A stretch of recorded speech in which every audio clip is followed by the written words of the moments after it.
Whether you're, prepping for a big meeting today or just inherently curious about human nature, we really have something incredibly special for you today on this deep dive. We really do. It's a big one. It is. So, I want you to picture the most difficult, stubborn, argumentative person in your life. We all have one, right? Oh, absolutely.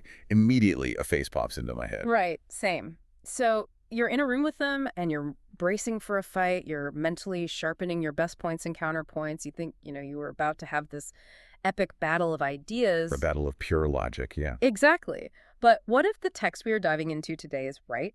And long before your brain processed a single word, before you even opened your mouth, your fascia had already decided exactly how that conversation was going to end. Yeah, your fascia being that physical connective tissue that wraps your organs and muscles. It's wild. We Right. constantly treat conflict like it's a logic puzzle. We really do. Right. We operate under this assumption that if we just locate the perfect data set or construct the exact right sequence of phrasing, the other person will finally just, yield and understand us. We act like the conscious mind is entirely in the driver's seat because, it feels clean, it feels rational. But then you look at how human beings actually interact in the real world, and that logic puzzle just completely shatters. It falls apart entirely. We are looking at a landscape of human connection that just isn't intellectual at all. It is fundamentally biological. It's a physiological battlefield. Yeah.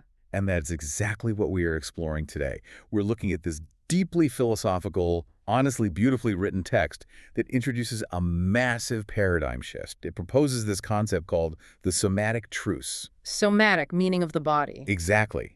What's fascinating here is that a somatic truce happens when people stop pretending. They stop needing others to be, different than they are, and they start getting intensely, genuinely curious about what it feels like to be inside another person's skin. Okay, let's unpack this. Because we spend our entire adult lives trying to, hack our communication, right? With better vocabulary or corporate negotiation tactics. Oh, the endless seminars on effective communication. Right.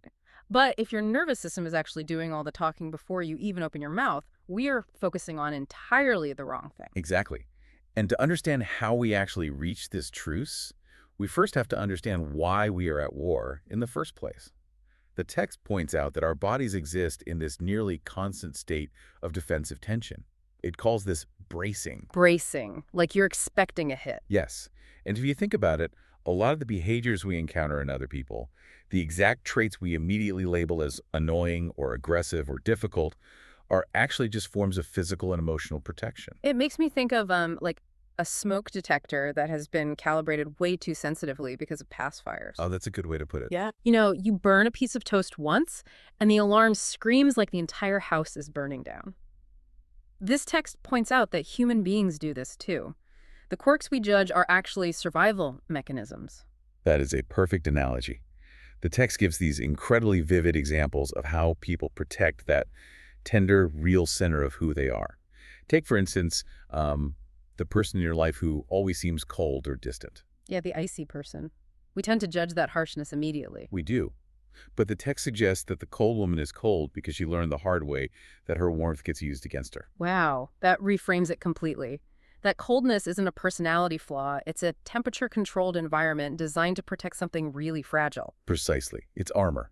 Or consider the man who always speaks just a little too loudly. You know the guy. Oh, the guy who completely dominates the room and talks over people. Yes. Right. The immediate surface-level assumption is that he's arrogant Hmm. or narcissistic.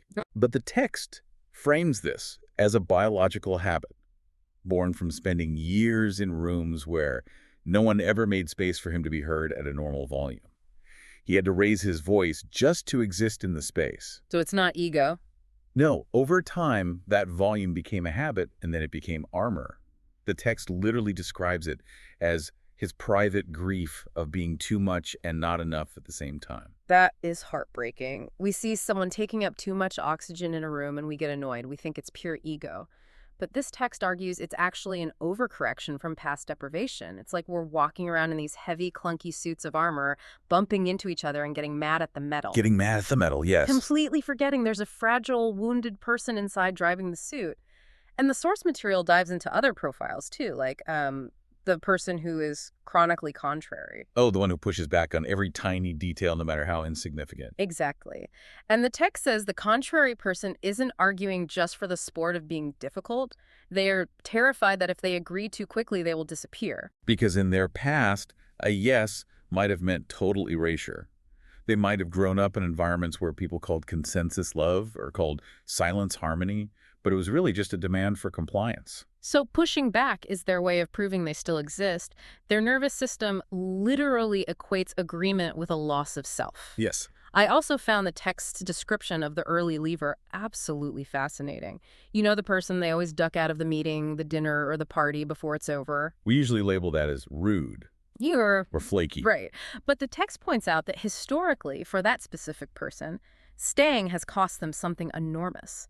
Their body remembers the physical and emotional tax of staying too long in unsafe spaces. They simply haven't learned yet that this specific room might be different, that this environment could actually safely hold them without extracting a toll. And this bracing, this armor, it extends to how people use language itself, right? The text talks about the mystical speaker. Yes, the person who uses massive abstract God language or talks about primordial energy. And it is so easy for a very practical, grounded person to dismiss them as being untethered from reality, just kind of out there. But the source points out they are using that massive scale of language because it is literally the only container large enough to hold the sheer magnitude of what they have felt and survived. They need big words for big pain. Exactly. And the text brilliantly pairs them with their polar opposite, the skeptic, the one rolling their eyes at the mystic. A cynic in the back of the room. Right. But the text clarifies that the skeptic isn't just cold. They've likely been deeply burned by what we call spiritual bypassing, watching people use light and love language to escape accountability or ignore real suffering. Their skepticism is actually a fierce, protective love for what is tangibly true. So every single one of these people is operating from a place of deep sincerity. Every single one. They are all just trying to protect something real. They just didn't know sincerity could be shared instead of competing. That's the tragedy of it. But recognizing the armor is only half the battle, right? If I see your armor and you see mine, we are still two knights stuck in heavy metal suits reacting to each other's alarms. How do we actually convince the body it's safe enough to take it off? Because we just established you can't logic someone out of their armor. You absolutely cannot argue a nervous system into feeling safe. Yeah. If you tell someone, your defensive posture is illogical, they're just going to pull their visor down further. Right. Calm down. Never makes anyone calm down. Never.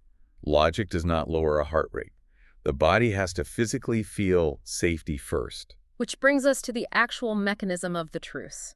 The text illustrates this with this almost fable-like origin story. It says, someone sat down in the middle of a chaotic, pressing day, placed their hands flat on the earth, and just felt the hum underneath everything. Yeah. And in doing so, something tightly held in their chest finally released, making a sound like a gently opening door. And we can actually look at the science of why that matters. Placing your hands on the ground, feeling that physical stability, it actively shifts the human body from a sympathetic state, which is that fight or flight bracing into a parasympathetic state. The rest and digest mode. Exactly. The earth doesn't argue back, it just holds you. So the nervous system finally gets the biological signal to stand down. So that door opening isn't just poetry, it's the literal physical release of the intercostal muscles around the ribs. Yes. But here is where the source material gets into the truly wild part. The person sitting next to them heard it, but they didn't hear it with their ears, they heard it with their sternum. The text calls the sternum the place where truth lands when it arrives without armor. This speaks to the reality that human nervous systems are highly attuned mirrors. We're constantly reflecting each other. Constantly subconsciously reading the micro-expressions, the breath rate, the muscle tension of the people around us. Our bodies know things that our minds are still trying to argue about. The text literally says the truce was written first in fascia. Yes. Fascia being that web of connective tissue that holds all our physical tension.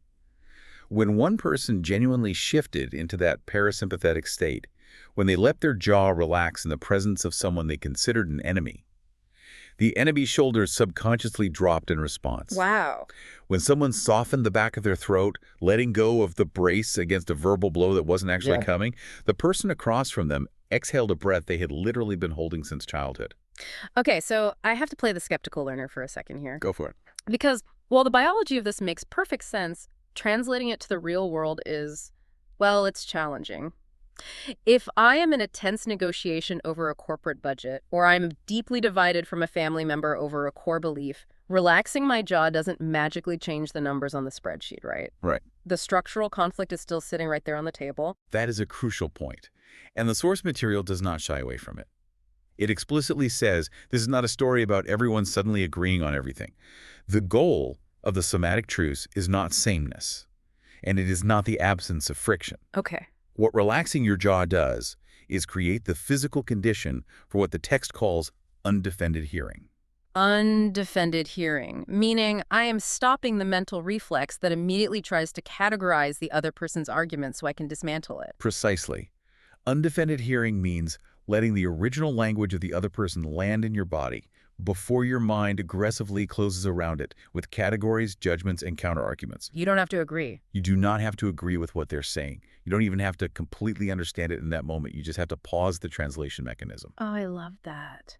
I feel like we spend so much time running people through our own mental Google Translate. Oh, definitely. We want them to make sense in our language, to fit neatly into our worldview. And if they don't, we mentally edit them until they do. But this text is asking us to stop translating entirely. Just appreciate the original language, even if you don't speak it fluently. Because when you stop translating, you experience recognition. But it's not the recognition of sameness. It is the recognition of realness.